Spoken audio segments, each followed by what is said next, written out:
Durante el pasado curso académico, la Universidad de Zaragoza recibió 2.242 alumnos procedentes de 70 países diferentes. Los datos muestran un aumento del 6% con 144 alumnos respecto al año anterior. Los datos de este año todavía no los tenemos, estamos en el primer semestre, todavía falta toda la movilidad del segundo semestre, pero sí podemos dar los datos del año pasado que muestran un ligero pero sostenido crecimiento. Algunos de estos estudiantes extranjeros han recibido una calurosa bienvenida por parte de la universidad esta mañana.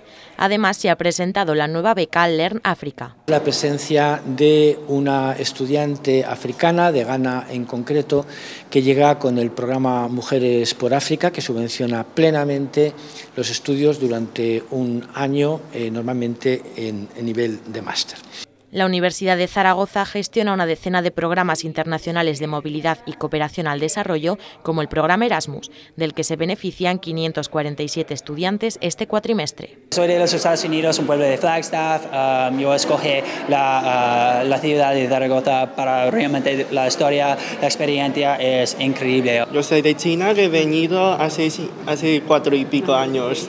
Como he llevado aquí tantos años, como me gusta mucho Zaragoza. He elegido Zaragoza porque me ofrece un plan de estudio muy bien para compartir con los exámenes que tengo que hacer en Italia. Soy graduada de bioquímica en la Universidad de La Habana, Cuba.